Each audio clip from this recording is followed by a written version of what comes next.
నమస్కారం. సుప్రభాత ఘంటారావానికి స్వాగతం. ముందుగా ప్రధానాంశాలు. ఇరాన్తో ఒప్పందానికి తొందర లేదన్న ట్రంప్, కుదుర్చుకోకపోతే దాడులు తప్పవని హెచ్చరిక.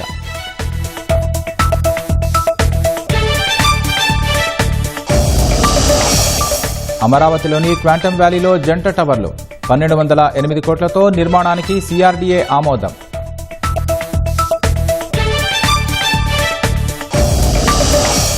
ప్రభుత్వ భూముల తాకట్టుకు వైసీపీ నేత నిత్యానందరెడ్డి పన్నాగం. పెద్ద దస్తగిరి హత్యతో నడిచిపోయిన 4.5 కోట్లు కొట్టేసే కుట్ర.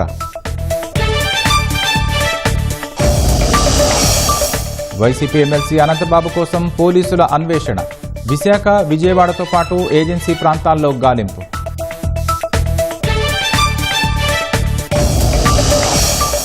సింగపూర్లో పోర్టుల ఆధునికీకరణపై మంత్రుల అధ్యయనం.